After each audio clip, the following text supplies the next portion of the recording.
Alright, so this morning I binge watched this show, Emily in Paris, because maybe I'm a little bit behind, but it's about an American in Paris. And so I want to see if a lot of the stuff is true or not. So let's do a little bit of vlog about it. Burton in Paris. Oh, we're following me? Okay. Always in Paris, you gotta have a jacket.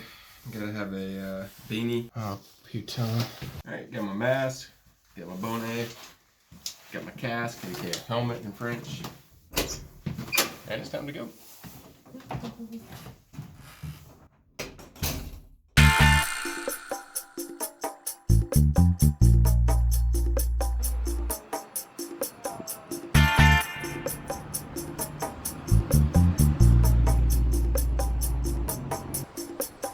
Alright, so now we're at our first pit stop.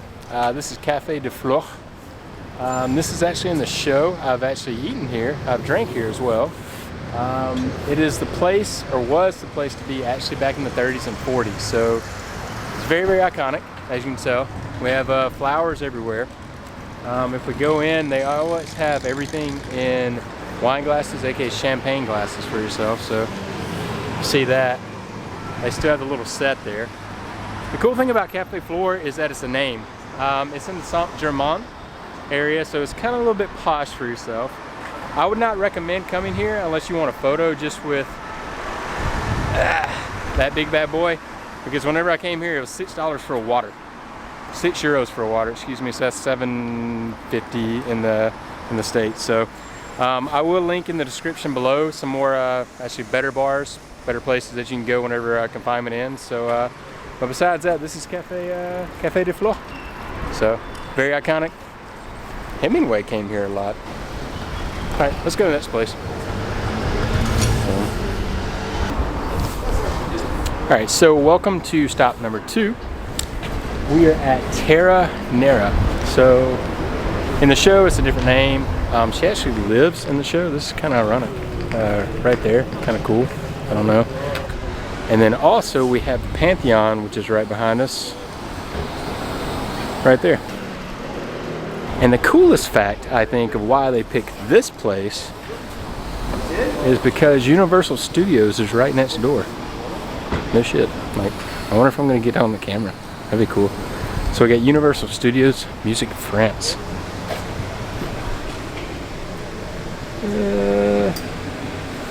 Voila. And there's a Frenchman. There he is. So, they actually have an Instagram. You want to see this? This is kind of cool.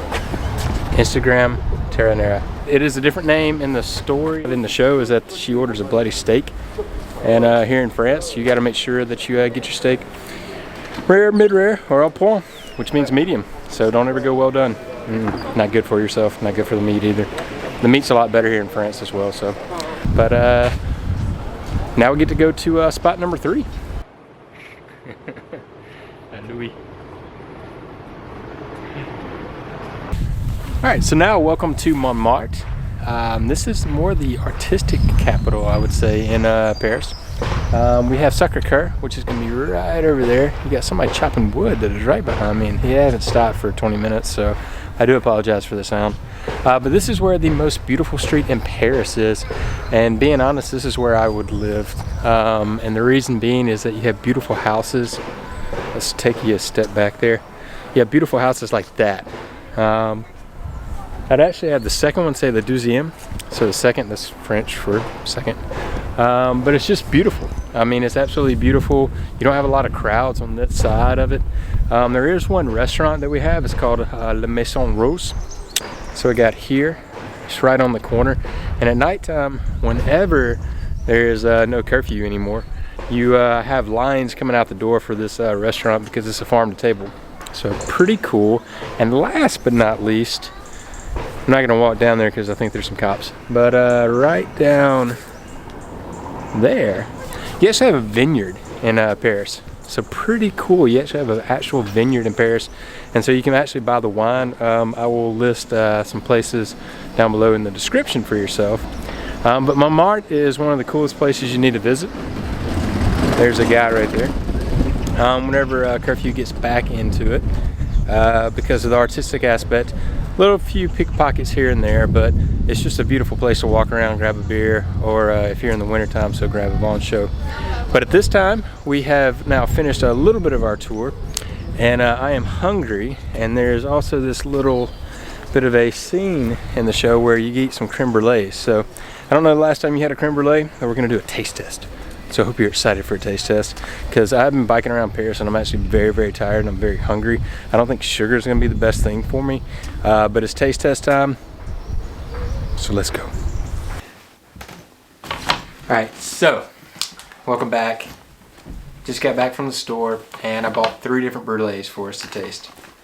I did, the first brand that I got is La Laiterie. It's from Nestle. If we look at it really quick, I'll let you see this. Every brulee that we buy in the store is going to be in a glass jar. So this is the first one. Doesn't really have a lot of vanilla beans, and every brulee is also vanilla bean, by the way. So second one that we got is a Montmartre Gourmet. So I'll let you see this. Looks pretty cool. We also have not really seeing any vanilla beans, even though they do say vanilla beans are on the box here. Looks a little bit fancier. And then for the last one that we have La Crème Brûlée. And if we look at the side, you'll see the vanilla beans all the way through. And so now I guess it's time to taste test for you. So let's get started. Just to show you a few things, first and foremost, whenever you do buy a creme brulee in France, it's going to come in a glass jar, like we just said. And that's for the packaging, because you will put them in the oven with your cool little sugar packet that's already caramelized. But seeing that I want to do something a little bit cooler, I have purchased just for you and I a grand little torch. And this torch is very, very nice. Oh man. Ha! Okay, cool. I want to show you a few things. So this was the Nestle brand. The reason that it's smaller, in my opinion, is because they can put a lot more on a baking tray and bake them. So guess what? Commercialized. They probably used a binder in it, which I did read that they might have. And so for me, you're not going to have the egg texture from that. For the second one that we have, what I immediately see, and I want to show you this, you'll see bubbles all in it. Alright, so what these bubbles mean, nothing's wrong with the brulee, just first and foremost. But what this means is that there was air bubbles whenever they poured the custard in before baking it, and they didn't use their torch. We're on to our third one, and one thing I see immediately is going to be the vanilla beans all the way throughout. So you can see this real quick. And then also one thing that I noticed is that it's cooked on the outside, and you can tell where it's wobbly a little bit on the inside. So I probably already know which one's going to be the best one. This is not a blind taste test, by the way, but we get to do my favorite part of the entire piece. We get to burn some caramel.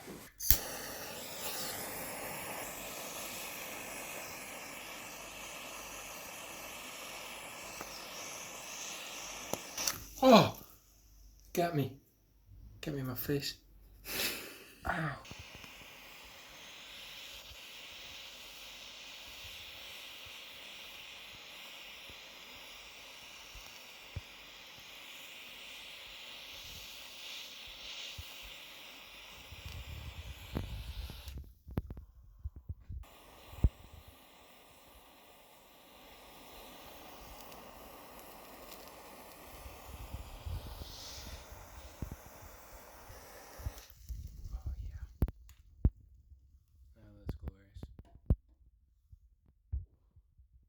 So now for the Emily in Paris fanatics, this is all about the cracking of the brulee moment. So come with me. So now it's just, sounds good. Oh, that was a good one. One more. All right. Our first one, La Laitière. The texture was okay. The taste was a little bit bland. And whenever I did eat into it, so if I take this here, you see how it kind of breaks apart, so it doesn't have a lot of egg yolks in it. So for the velvety texture that I'm looking for, it's not hitting the mark. So this is the Montmartre brand. I'll take it in there. If we look at the texture, it's a lot better because the egg yolks are in here. The taste is very strong of vanilla extract, and I enjoy that. And the brown sugar little packet that they gave us to caramelize on top is very, very good. And then the last one that we have here is the Rion brand. So we see the vanilla beans in here. Looks like it has a really good velvety texture. The taste for me with the sugar and the vanilla bean just for this brand was not that great. But for the texture, it was really, really good.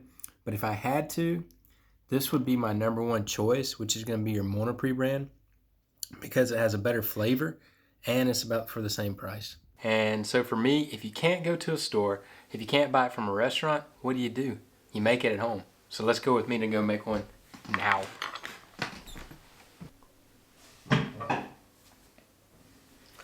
Alright, so shaved a little bit for my TikTok, and we're going to take you behind the scenes of making a creme brulee. So, hope you're ready. Mississippian, ooh, not really great. Mississippian in Paris, Part 1, creme brulee. Mississippian in Paris, Part 1, creme brulee.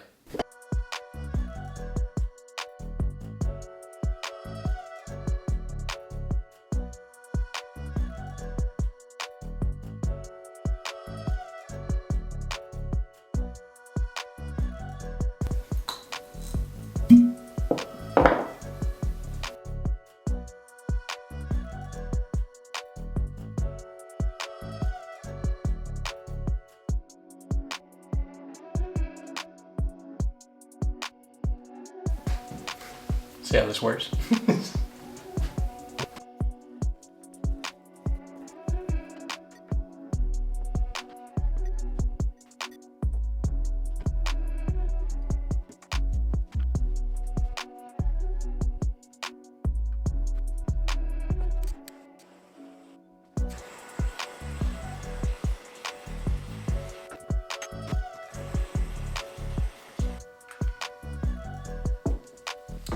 And now you let your stupid.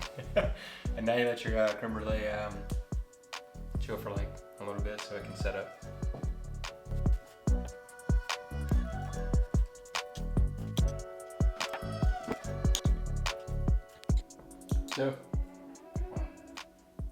So enjoy. Really good. And for you, it's a little bit behind the scenes. If you want to find this recipe, which is very delectable by the way, go on TikTok. I'll link the description below. Got the coolest bicycle helmet in the world. How do I look? Do I look Parisian? Alright, so I know I'm a little bit late to this party of watching this show.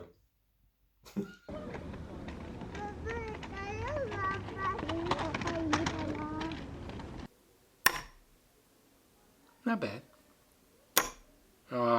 It's too... Okay, not bad. Let's move.